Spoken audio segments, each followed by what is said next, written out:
എവല്യൂഷന്റെ biggest എനിമിയാണ് religion. Hindu മിത്തോളജിയിൽ പറയുന്ന പോലെ മഹാവിഷ്ണുവിന്റെ അവതാരങ്ങളായ മത്സ്യം, കൂർമ്മം, വരാഹം, നരസിംഹം എന്ന് നോക്കുകയാണെങ്കിൽ ഒരു എവല്യൂഷണറി പാറ്റേൺ കാണാൻ സാധിക്കും. അല്ലെങ്കിൽ ക്രിസ്ത്യാനിറ്റി പറയുന്ന പോലെ ഗോഡിന്റെ ക്രിയേഷൻ ഓഫ് ദ വേൾഡ് എടുത്ത് നോക്കിയാൽ അതിനും ഒരു എവല്യൂഷണറി പാറ്റേൺ കാണാൻ സാധിക്കുമായിരിക്കാം. പക്ഷേ എന്ത് തന്നെയാണെങ്കിലും റിലിജിയൻ തന്നെയാണ് ഇന്നും എവല്യൂഷന്റെ നമ്പർ 1 ഗ്രേറ്റസ്റ്റ് എനിമി. ഇതിന്റെ 2 കാരണങ്ങളാണ് ഉള്ളത്. First reason is that evolution ശരിയാണെങ്കിൽ മനുഷ്യന്മാർ സ്പെഷ്യൽ അല്ല, മനുഷ്യന്മാരെ ദൈവം സ്പെഷ്യലായിട്ട് ഉണ്ടാക്കിയതല്ല.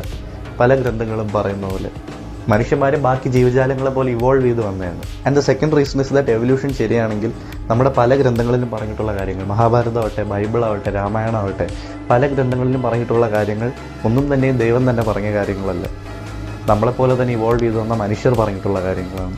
ആൻഡ് ഇത് റിലീജിയസ് ഫനാറ്റിക്സിന് അപ്രൂവ് ചെയ്യാൻ പറ്റില്ല. In fact Charles Darwin was so scared of religious fanatics that അദ്ദേഹത്തിന്റെ ഒറിജിനൽ സ്പീഷീസിന്റെ ലാസ്റ്റ് ചാപ്റ്ററിൽ വെറും 2 ലൈനാണ് അദ്ദേഹം ഹ്യൂമൻ എവല്യൂഷനെ പറ്റി പറയുന്നത്. More light will be thrown on the origin of man and his history. ഇത്ര മാത്രമേ ചാൾസ് ഡാർവിൻ പറഞ്ഞിട്ടുള്ളൂ, കാരണം അദ്ദേഹത്തിന് റിലിജിയനെ പേടിയായിരുന്നു.